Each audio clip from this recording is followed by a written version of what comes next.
Is there music only No, after it's it's edited? only in post. Yeah, no. But you'll hear it later, and that'll be fun. It'll be new. Okay.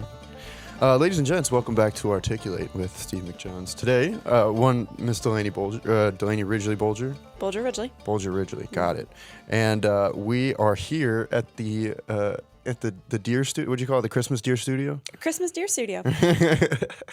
To talk about something that Delaney is very knowledgeable in, and I know nothing about. Like, I was trying to do research for this. I don't know anything about. I didn't even know where to start.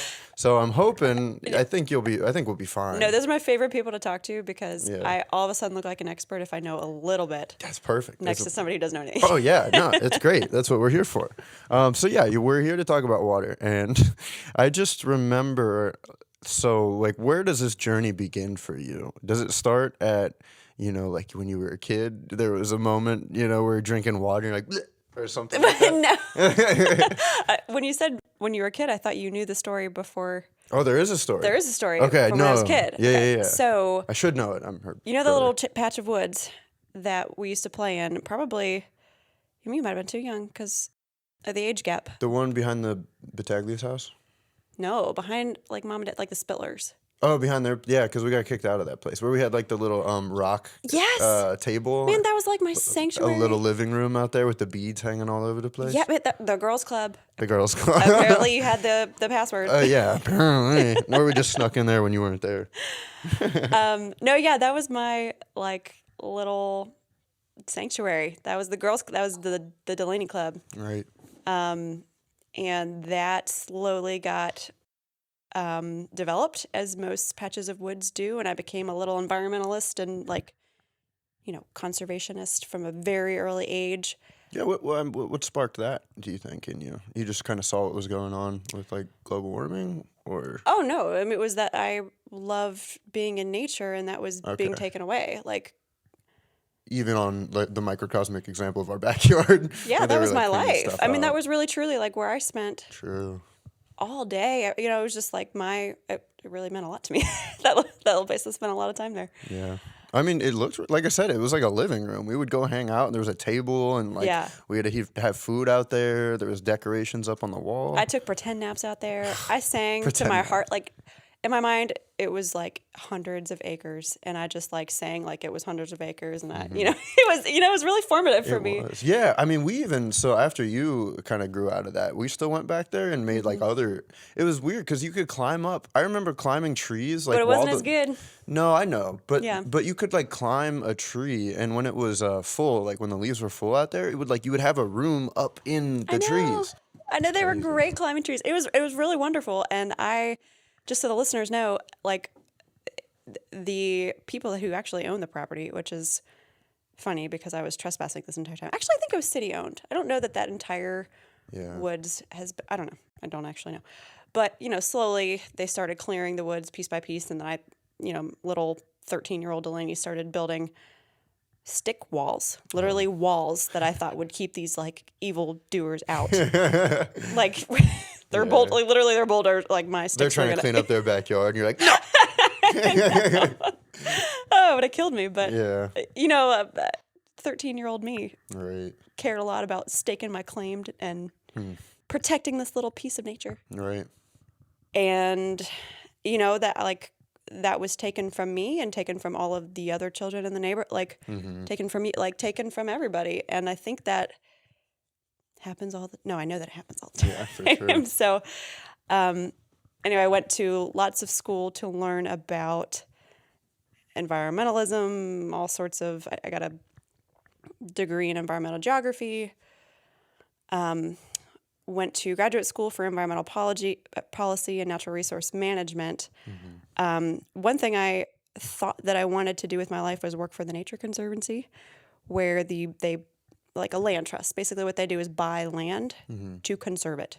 Oh, that's cool. What they do. And it has so many benefits, like, people get to experience the land, global, like, it's just the best, like, buying land and just, like, Keeping it as is. yeah, letting it alone. Like, that's the best thing for all the things, right? Yeah, for sure. Have you ever seen Ballad of Buster Scruggs? It's just like, there's this one scene where it's like he it's out in the West, and it's like a short story about a gold panner who was like the first one to enter in this area to look for gold, and it starts out, and the sun is like setting, or I don't know, it's like rising on this beautiful, Mm. like everything is just green, and like there's butterflies and birds chirping and everything, and then you see the butterflies, and they go, and they go, and you're like, what was Uh, that? Where did they go?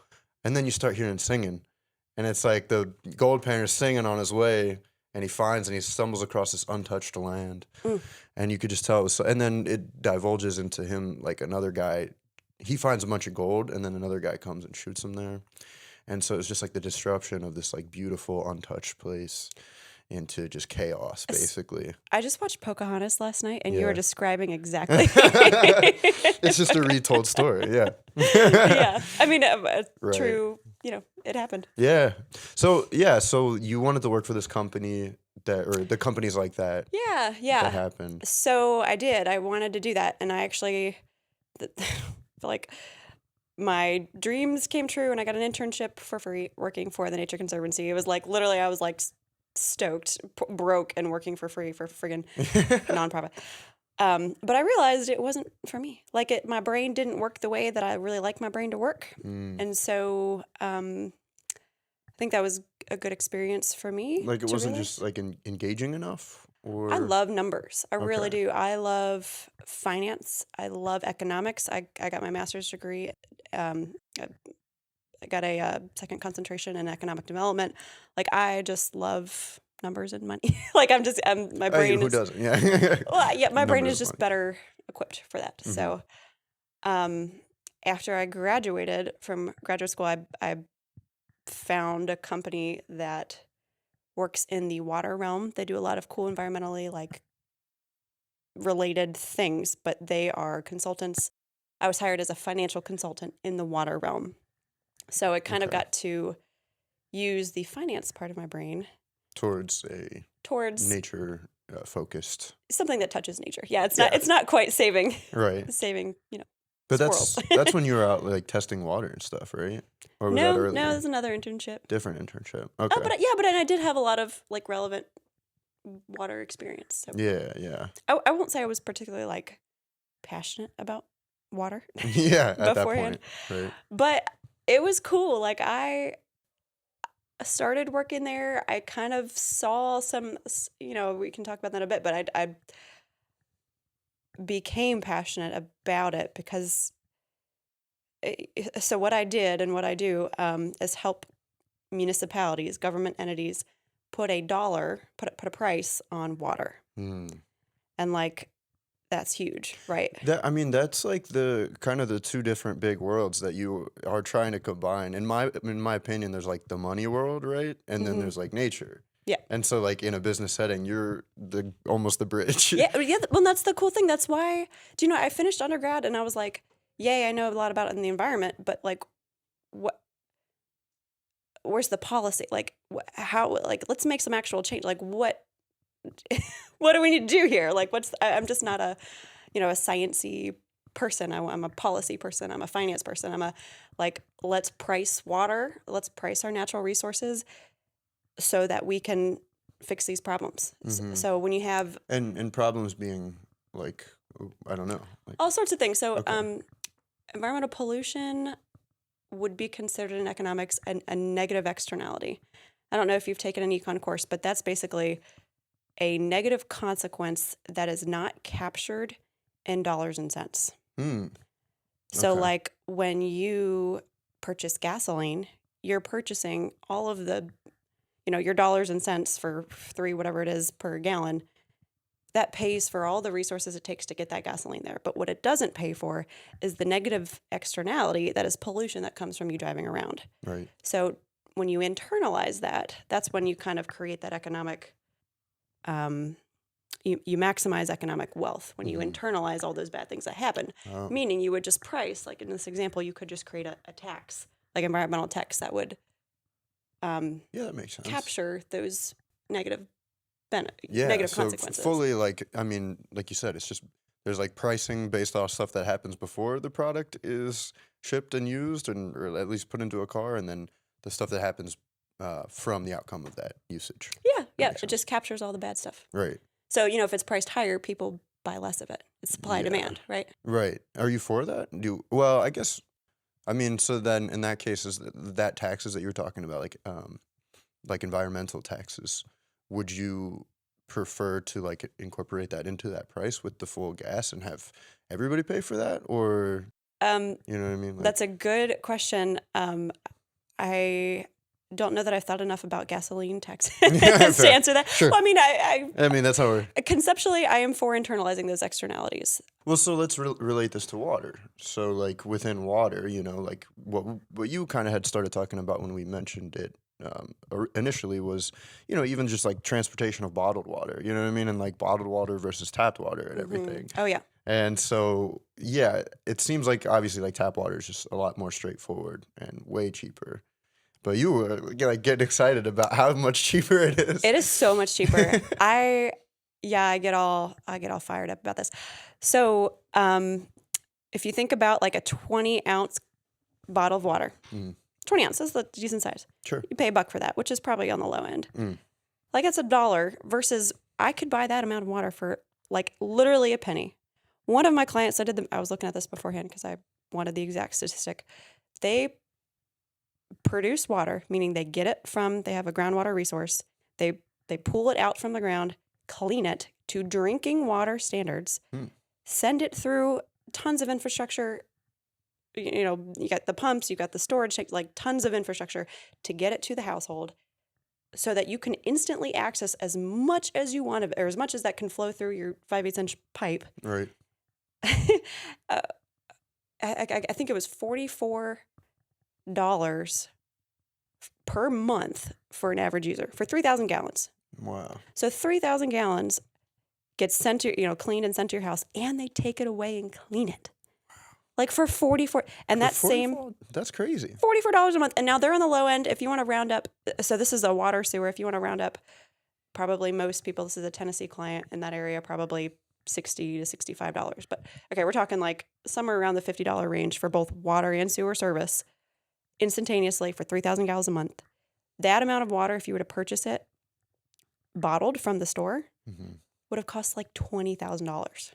$20,000 for that amount of water. I know. So I can't.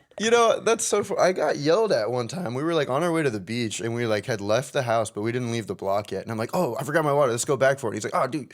He's like, you'll go back and waste time for, like the water from your house, but you won't like pay $1 for it at the store. I'm like, no, because it's so much cheaper. It's so much cheaper. Why would I do that? I know. Yeah. Yeah. It's crazy. The knowledge just like isn't as well known. And I mean, like, I think it's easy to take for this is what I was talking about, say, within like Barcelona or like in Lebanon. There's things that like we live in our hometown, so we're used to those mansions that are on that street there, but we don't know anything about them. But tourists will come into the town and take the tour through the whole thing, and they learn more than we know. So it's like with water, it's so basic and widespread that you're always constantly surrounded with it. But when have you actually like thought about everything that goes behind water? Yes, water. Gosh, it is such an intimate resource. Like, of all the things that you use in your life, like, do you consume that much of anything? Like, you drink it, you put it in your body, you shower with it, like everything. Yeah, it's You're just 63% water. Actually, I don't even know that stat, so you probably know. It's probably more, right? It's just a very intimate resource that people know nothing about. Yeah. Like I bet you if you ask the average person, like, where does your water come from? They probably couldn't tell you, but they could probably tell you that they drink spring water from Fiji. Yeah, some like like you're silly. Like smart water. Learn a little bit about your public water. Right. Well, and so that's the other thing that I think some people deters them from drinking tap water over bottled water is that they think it's cleaner. And you had some words to say about this. I have some words to say. Okay. Okay, so bottled water is regulated by the Food and Drug Administration, FDA. Your tap water is regulated by the U.S. Environmental Protection Agency, the EPA. The standards on the two of them are almost identical. Like, actually, they're almost identical. So it's a common misconception. The bottled water companies have the benefit of making a profit, which municipalities do not. Oh. So they get to do things like advertise and swayed the public opinion, which, our municipalities don't, not only they did not get to do, they don't, I feel like there's a missed opportunity in how they communicate to their customers. Sure. Yeah. Like, I engage with AT&T and T-Mobile, like I engage with all of my other providers of things a whole lot more than I do my water. I just pay my bill and it's on auto pay. I know nothing about it. Right. So, no public outreach. Like, people are just totally. And it's that way because it's through the municipality? Well, because it's never been a priority before. Like, it's just. Again, people are just taking it for granted. Almost. People just totally take it for granted. Like, and it never turns off. So it's just kind of been swept under the rug. Yeah. As this huge, incredible resource that is insanely cheap and treated to very, very high quality standards. As high as bottled water. Absolutely, as high as. Yeah. I mean, one thing I'll say is that I only say this because I know there's probably people watching it who have had their water test kits at home, and they can probably find some flags or two. Yeah, like in Athens, Ohio, we used to have boil warnings. And Philly, we've had a boil warning. Obviously, there's extremes like Flint, Michigan. You know what I mean, stuff like that. So what's going on with that? So a couple things. If water quality is tested at very regular intervals, pretty much all the time at a lot of places throughout the cradle to grave process. Cradle being when it's pulled from the water, and grave being when it's delivered to. Not your door, when it's delivered to your pipe. Your pipe, right. So, and how you said frequently, what, like quarterly? I actually don't know that. I think it's, gosh, well, I know it's daily, but I don't know if it's more times than that. Yeah. And so every water provider provides what is called water quality reports. That's a federal mandate. They provide reports. So you could go in and see your, the quality of your water when what the levels were at what time and what day. Yeah. And then if levels exceed certain thresholds, that kind of raises a red flag, and then that's when people are notified. So that's all very governed. Okay. If there's something wrong with your water, you'll likely know about it. Right, yeah. So if there is a red flag, they're almost immediately on top of it. Yeah, you'll almost immediately know about it. And, fine, go buy your bottled water or go drink from somebody else's tap. Yeah, right. But one point I did want to make, the municipalities, the government entities that deliver, they're not always government, I shouldn't say that, municipalities that they produce water, they own the infrastructure up until your personal infrastructure. So looking at my front porch right now, the city of Lebanon will deliver water to my driveway. And then it's my personal infrastructure that takes it from the city's infrastructure to my house. The infrastructure that you personally own may be old, and it may be dilapidated, and it may be gunky or something. I don't know. Right. So I guess each homeowner is responsible for the infrastructure that's under their personal property. Is the point I was trying to make. So if there's a water quality problem at your house, but you can go look at the water quality reports, but they're not there. Obviously, the missing link there is that you've got a infrastructure problem. And if you're renting, go after your landlord. No, exactly. Yeah. Yeah. Yeah, that's crazy. So instead of blaming the city or whatever. No, exactly. Yeah, take some ownership. Yeah. Right. What is the ownership thing? It's like you said that's murky? The ownership. Well, and that we talked about the other day, this public cry for free water, because water is a human right. Sure. We, a lot of people think we need this to live, and I shouldn't have to pay for that. Right. The same way I don't have to pay for air. Yeah. And I mean, in a way, if you don't know much about it, that does seem fair, right? It's very common perception. Right. My rebuttal to that would be water, at least on the East Coast, is free. You can go to go get some water. Take your bucket, your pail, go down to the river and get some water. Yeah. Well, and also, I mean, even at playgrounds or campsites and places outside that have grills, it's they have spigots, so you could just plenty of places to get free water. Yeah. Yeah. But the pumping and the cleaning and the infrastructure and the delivery, that is the part that you have to pay the $50 a month for. Should that be free? I really do not think so. Yeah. So Well, so that's East Coast though, whereas in the West Coast. yes. So East Coast has what's called riparian doctrine, water doctrine of the riparian laws. Basically, the water that touches your land is yours. So like if it's kind of proportionate to whoever touches it. It's like my land, my water. Right. Kind of comes like water isn't sold separate from land, right? Okay, sure. Out west, they have what's called prior appropriations. And that's a kind of fancy way of saying like dibs. So you pay for water rights separate from Oh, wow. You pay the for land. the rights Yes. on top of everything So that if we you buy property, that doesn't mean you buy the water. Like if Wow. you buy a big old 100 acres with a river that runs through it, the water, you can't pool that water because Yeah. likely it's probably already been appropriated, which means that somebody got there first, tapped into it, and put it to beneficial use. Okay.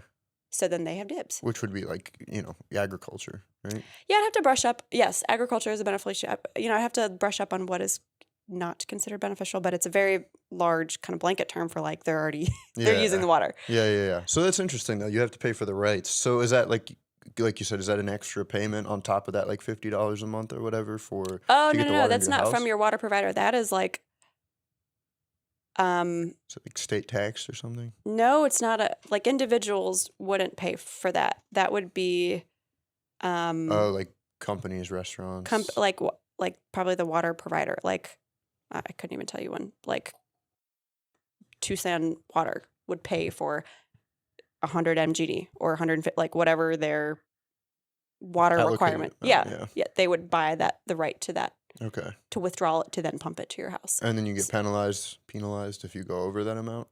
Oh no, you can't go over that amount. You can't. I couldn't tell you about how that is. I'm sure that is highly Regulated. regulated. Sure. Yes, because particularly they have a lot of water quantity problems out there.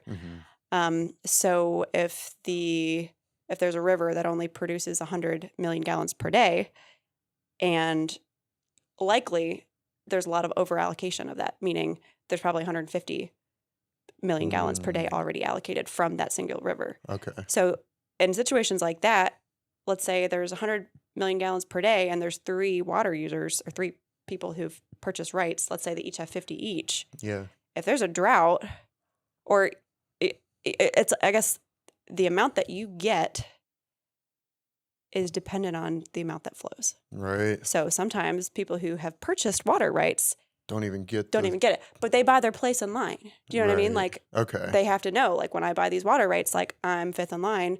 I hope there's water for me. Wow. Yeah. That's wild. Yeah. No, it's like, I took a whole water politics class. It's a big thing. Yeah. Well, the politics is also another part that you had wanted to touch on, which again, water and politics. Oh, it's huge. No, it's actually huge. Yeah.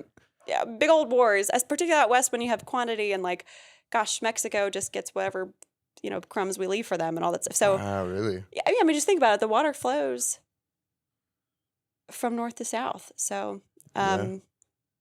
people are left high and dry, and that's where you run into all sorts of problems, particularly drought rates has become a thing. So in times of drought, if a water company only has access to a certain amount, but they didn't get that, usually they're used to this much, but they only got half of that this year because of what we just talked about. Yeah, because of drought. They have to think about ways for people to use less water. And so like kind of like the gasoline example we just talked about. Yeah.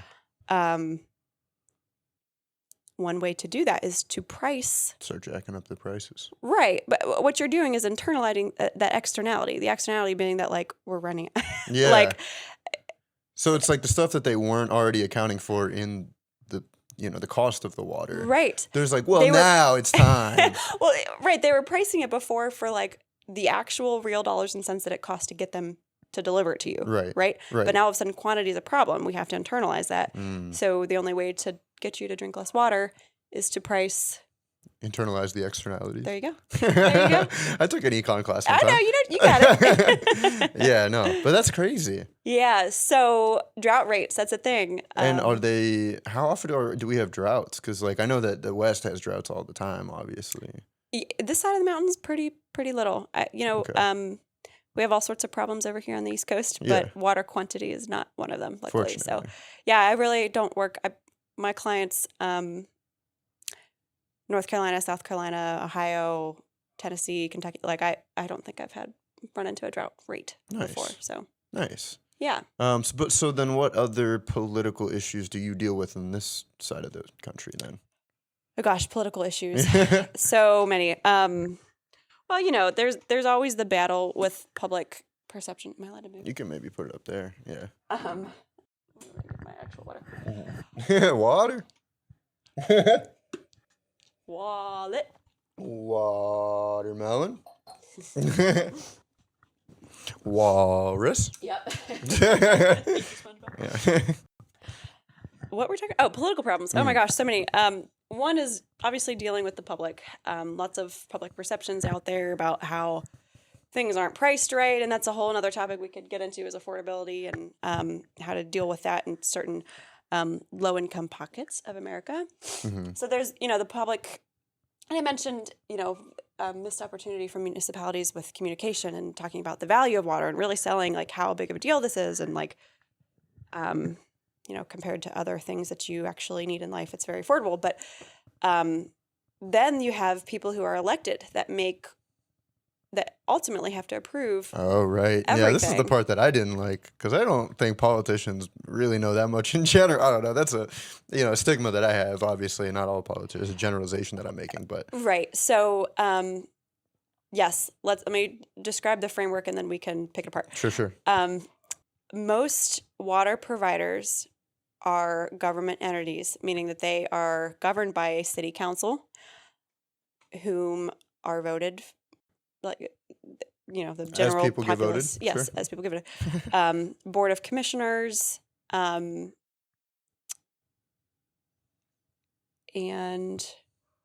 board of directors if it's not a government entity. So they're governed by a board. They're people who don't do this full time. They don't live in the water world. They have to think about their clientele, right? They have to think about, and something I run into all the time with our clients is, sorry, we can't have rate increases because it's a voting year. It's an election year. Yeah. Wow. And it's like kind of tough luck because they need the rating. They actually need the money. They have infrastructure falling. Like things have to get done in order to provide safe, reliable, clean water that everybody wants. Like that costs money, and those costs are going up. And it's just, here in the East Coast we have old infrastructure, built hundreds of years ago. Like it's not going to fix itself, and stuff is expensive. So, rate increases are needed, and yeah, definitely. All the time. And they're going to continuously be needed. Like forever. Yeah, exponentially. Yes, and hence the affordability problems. But yes, like forever. Right. So when you have when you get staff on board, the staff knows they need a rate increase. When you get they hire us, we tell them they need a rate increase, which is half the time the reason that they hire us, by the way, so that we can stand up in front of the politicians and say they need a rate increase. We need a bad guy to stand in front of these guys. Yep, we take the bullets. That's fine. Because it's necessary. It's really frustrating to be tailor to them when it really shouldn't. We're the ones dealing with the water. We know it's like what you're talking about. Why do we have to tailor? Like this is what we came up with, and now you want us to. Well, we as the consultants, right? So should consultants rule the world? Probably not. Yeah, that's fair. They should probably be. The public should have some hand in the hand that they have is voting their politicians. So sure. And what they do is try to keep rates low, which is understandable. But when you do that for too long, things catch up on you, and bad things can happen. So like the world explodes.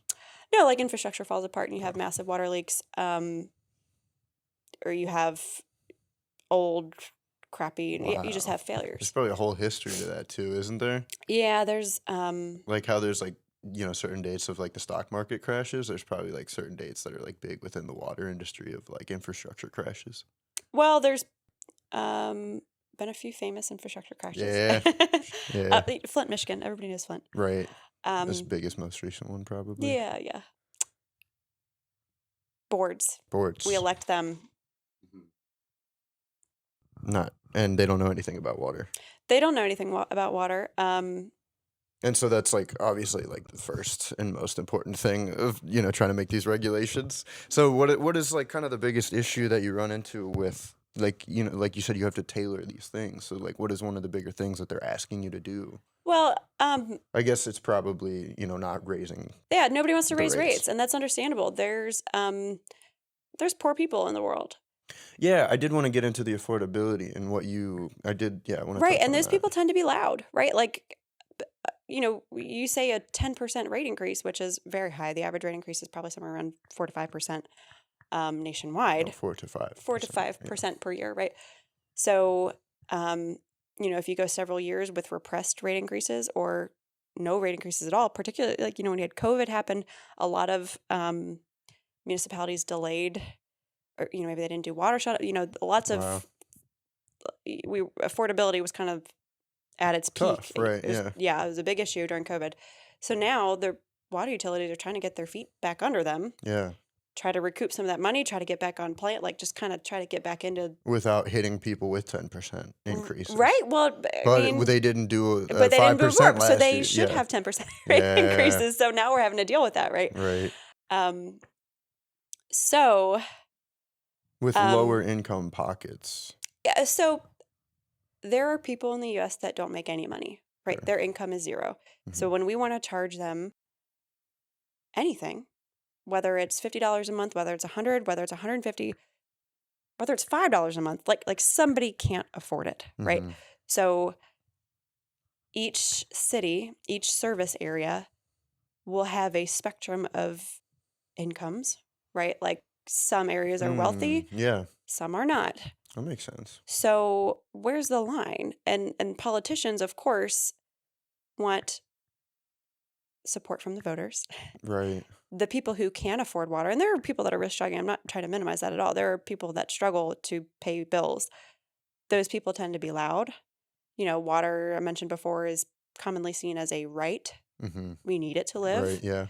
So here we are, the bad guys saying, I'm sorry, it's going to be $100 a month. Mm-hmm. Where it used to be $80, now it's $100 a month. I'm sorry. Like that's what it costs to get the infrastructure, get the water to you. Not even internalizing the externalities. Wow. Yeah, but exactly, still, no, yeah. right. And that's so then what do you do? Well, so and that's like what I also it's like you said there were different incomes. So it's like even if you have like a median income place that's not that's making a decent amount of money, what like 70 to 120K, I don't know, like a city like that. And there's still that's the median. There's still people that aren't able to Exactly. afford. And even like you said, there's people that are making that income but still have to spend it on families and Yes. other things like that and still can't afford huge increases in anything, including water. Yeah, look at you. I feel like it's a Monday and I'm at my desk having these conversations. Yeah. I have these all the time. No, this is good. So how do you define affordable water? That's a huge topic. The EPA has taken a stab at that. Yeah. Decades ago, don't ask me the exact year, they published affordability guidelines, basically that water and wastewater combined, I guess water should be no more than 2% of the median household income in a city. Okay. Wastewater should be no more than 2% of the median household income. If it's more than the 4% combined, right, Yeah. for water and sewer, then that's not affordable. That's where they just kind of drew the line and said, oh, it's not affordable there. And then that's when kind of federal programs kicked in, and there's all sorts of effort to kind of press those rates down. Sure. That has been revisited in recent years to kind of think more about the lowest quintile income. Because like you said, like the median isn't the full story. You still have you have 50% of the people that make less than that. So Right. we've started, a little bit more attention drawn towards the lowest quintile, and started thinking about it in more creative ways. But really, it doesn't, in my opinion, like how you define it, I guess it matters for telling your story. Like, this is how drastic the problem is here. Okay. If you're trying to get money, right? If you're trying to get federal funds to help fund, capital project, whatever. But the fact is that water and wastewater rates are growing at a much higher rate than income is. Mm. And so I think all across the country, water's just, it's going to be a bigger piece of your income. And that's just the fact. Right. And how we deal with that, it really depends who you talk to. Yeah. Well, we're talking to you. Gosh, you're talking to me. I like to keep things separate. I like to price water how water should be priced. The same way that your internet is priced how it should be priced. And the same way that your phone. People pay $80 a month for internet. The average phone bill, I think, is $115 a month. Okay. Water is a whole lot more valuable than your smartphone. Your smartphone. Right. Clean, reliable water is a whole lot more valuable than your internet. Right. So you're saying take the income-based thing out of it? So no, I have to recognize that affordability is a problem, but the solution to that isn't something that should be addressed in the field of water rates. So there's So you're saying keep the rates what they need to be regardless. The rates need to be what they need to be. Okay, sure. The end. Yeah, the end. Because they're like, water's a finite resource, and all the reasons that we just talked about. All of the reasons that we just talked about. Right.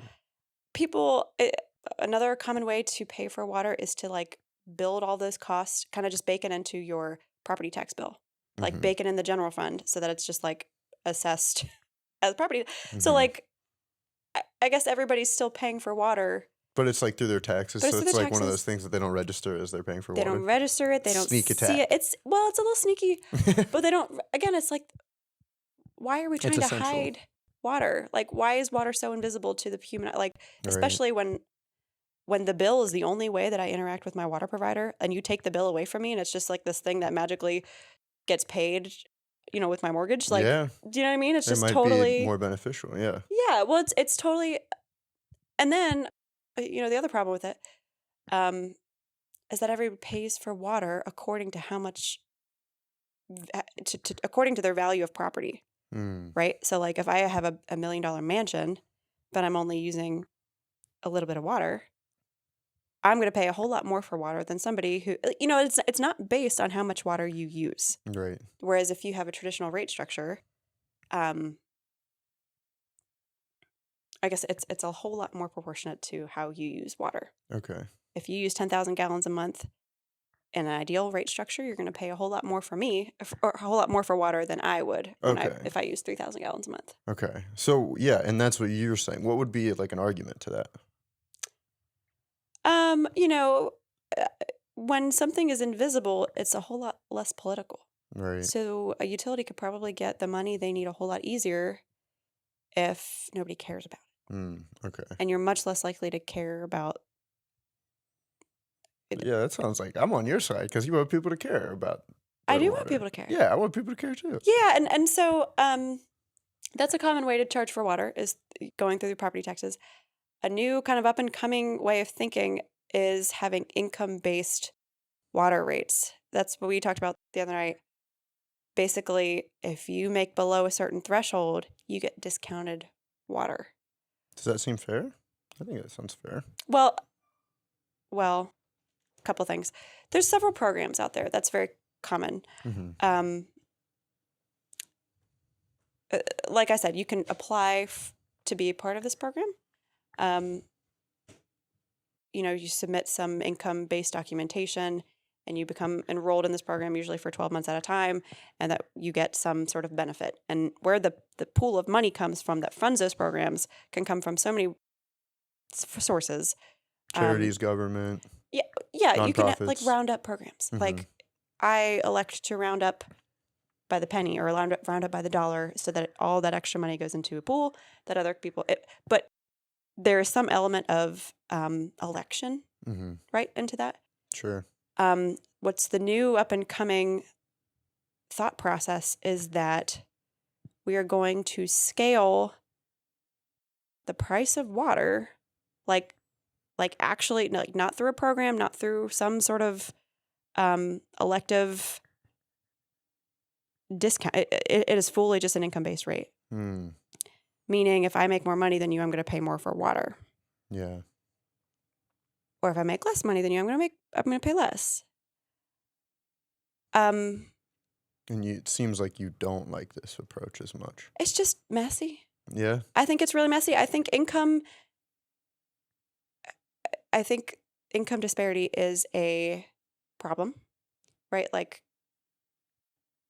but that should be addressed in its own time and place, right? Water should be priced like water. And it should be agnostic to income. Yeah, like you said, like Wi-Fi or internet, and it's way more valuable than both of those It's things. absolutely more valuable. And if income is a problem, okay, let's address the income, but leave water alone. Yeah. I just think it gets murky, and I think you run into all sorts of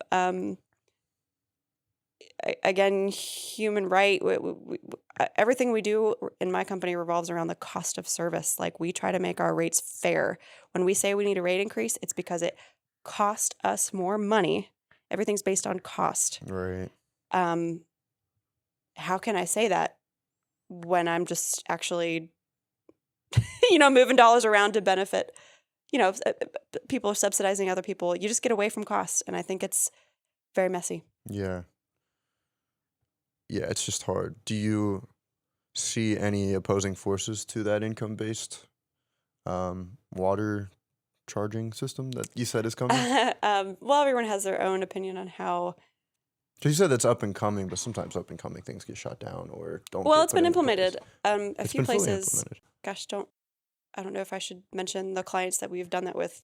I guess it's public, but actually, you live in Philly. I think they have income-based water rates. They just changed it. Yeah, I'm pretty sure. I think I heard about that, but Really? I might be making that up. Well, they're not my clients, so I couldn't do it. Yeah. But it's been implemented at a few places, and How's that going?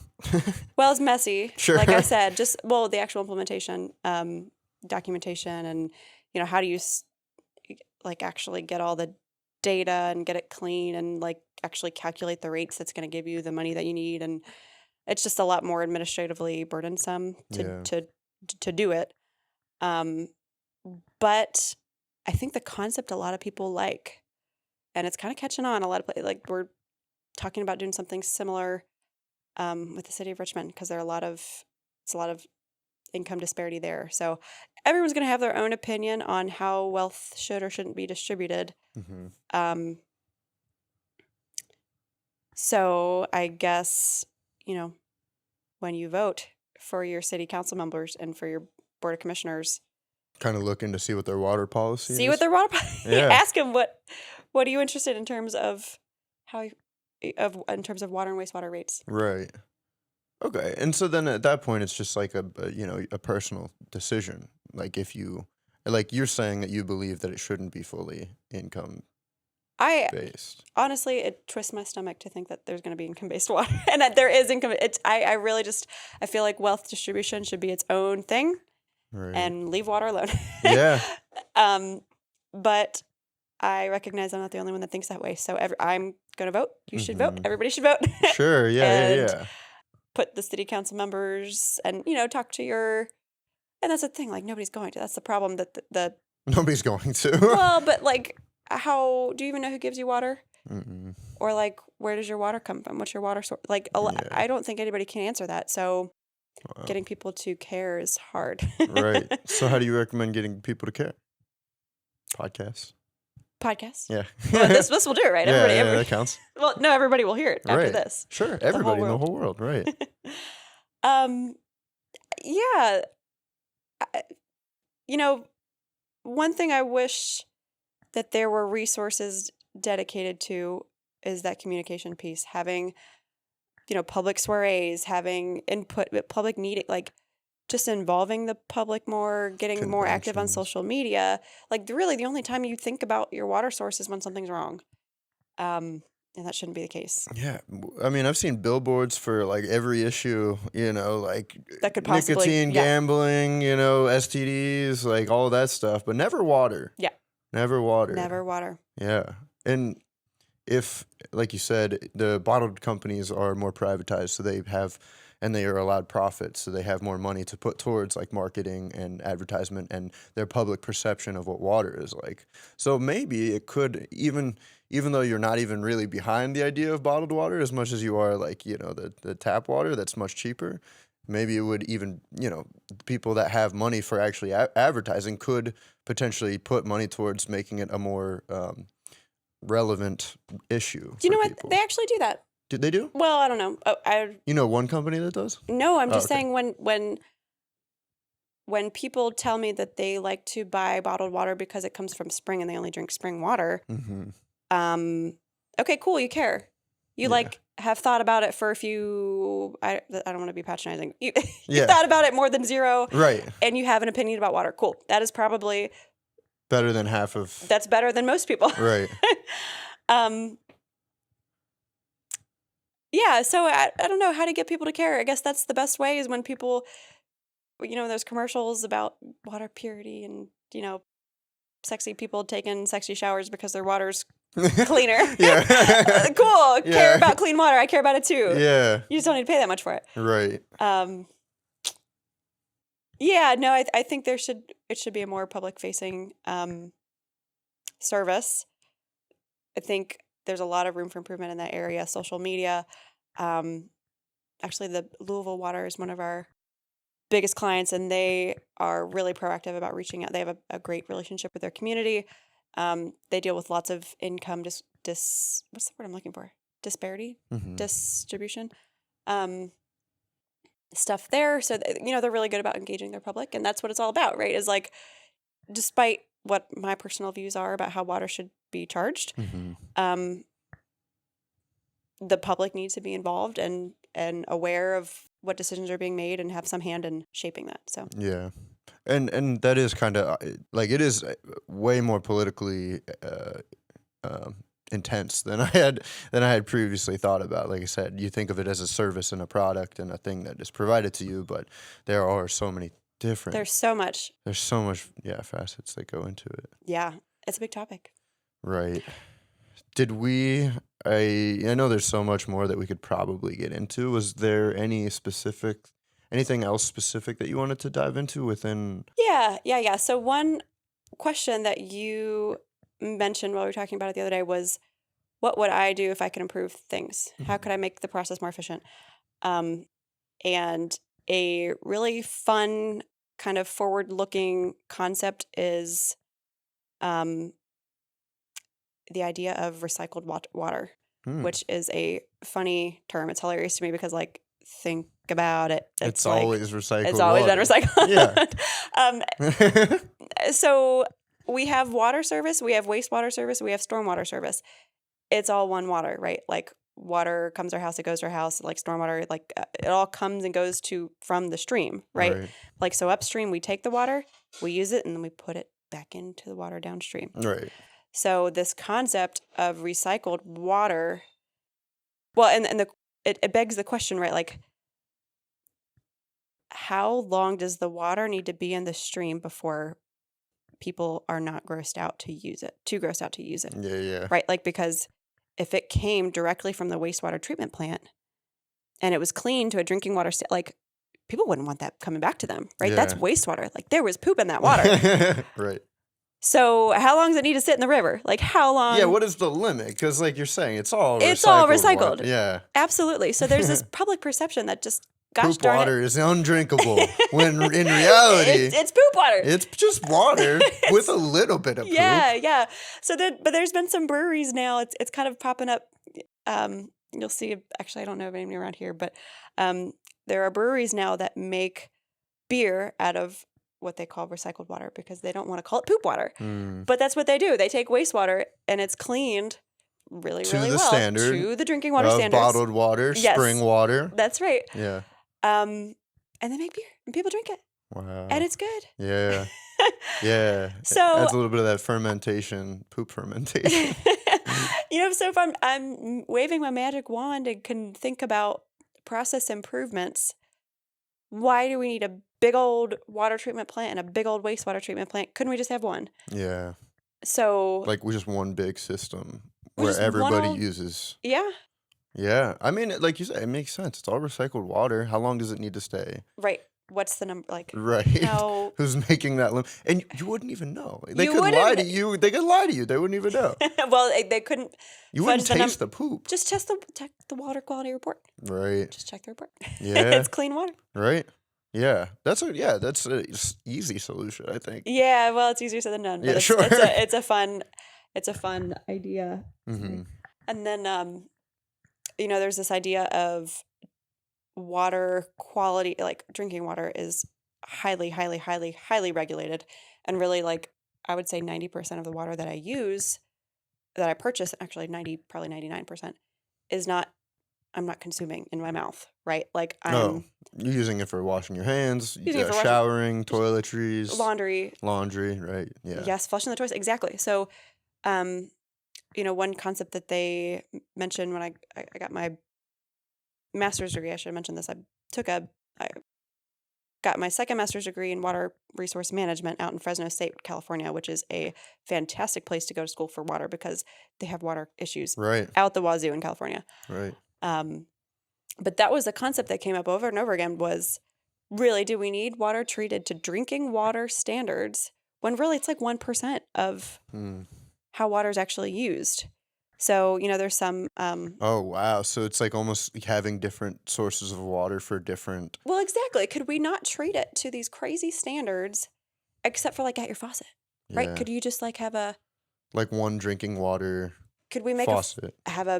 make a faucet that becomes code Mm-hmm. that all of a sudden makes water that's treated enough to do your laundry, Yeah. but not treated enough, for you to drink it, and just like kind of filter it and clean it through that process. So Yeah, that's an interesting idea, but then you would know for sure that you were getting like poop water with the other stuff that oh you're yeah, using. for sure. I mean, I don't expect it to be brown. I don't want to like shower with brown water. Yeah, there just have to be a new standard that they created for like cleaning water versus drinking water. Yeah, like clean enough water. Yeah, clean enough water, right? Yeah. That's a concept, Yeah. right? Clean enough. Yeah, no, I like that a lot. And if it would help, like lower the rates or whatever, or help, reduce the rates, Absolutely. Yeah. or reduce the increases of the rates or whatever, it would, I think it would make everybody happy. But it would be part of the public perception that we'd have to get people over that poop water idea.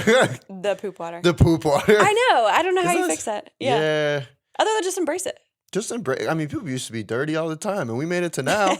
You know what I mean? We're here. No kidding, man. Before 1970, not a world I'd care to. Poop water was a thing. Poop water was the biggest thing, the only thing, probably. It was a big old thing. Yeah. That's Yeah. crazy. Well, I think we did. We covered a lot of topics. Probably, like I said, there's probably way more that we could even do a part 2 or whatever at some point if we need to. There's so much more. There's so much. I could get on more. so many more soapboxes if you care to, I but know. I think for your listeners in particular. Well, I mean, again, Probably. anybody in general. It's like it's like you were saying with water. At least, again, the perception that I see is it's this basic thing that I don't think about. Or, I'd talk to somebody who knows about it, and it's like, oh, that's a whole thing. It's like a whole thing. Yeah, it's a It's whole like a big old thing. Yeah. that I would have to read like books and books on that I can't even really comprehend. So little doses, you know what I mean? Just talk to me. Little to me for an talk to hour, yeah. Delaney for an hour, and then we'll move on from there. No, I really don't know as much as I You know more than most people. Yeah, enough to talk to you. Enough to talk to me about it. And I think this, like I said, I think it's a good place to start with just like, informing the public. And Yeah. that's what we're aiming to do, I think. I did also want to say, I think a good way to do it is celebrity endorsement. So we're both, let's both get some water. I was going to. Oh. Yeah. And just make it sound real good, like mom at So good. like mom at the dinner table. Okay, I'm not gonna lie. The water, the way the water tastes is like a real thing. They have like contests at like utility conferences. They have big contests that they care a lot about who has the best tasting water. Yeah. And I'll tell you what, I've never tasted water better than Mom and Pop's at Really? At our home? at our home. That's the best tasting Wow. water I've ever had. Interesting. Mm-hmm. No, that's good to know. 2 things though before we do this. One, One time I was wondering when I was a kid, you know, remember like the big cotton candy things? Don't drink it I know yet. I'm thirsty. The big cotton candy, like just plastic cotton candy Yes. things you would get. One time I wanted to see, I was like, oh, I wonder how much water I could drink because I loved water so much. I wonder how much water I could drink before, like, I don't know what was happening. You should be able to just drink infinite amount of water. And so I filled that thing up with water and I just started chugging it and I threw up. Yeah, you can definitely die. That's the thing.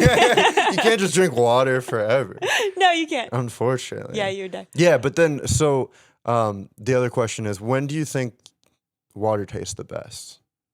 Tap.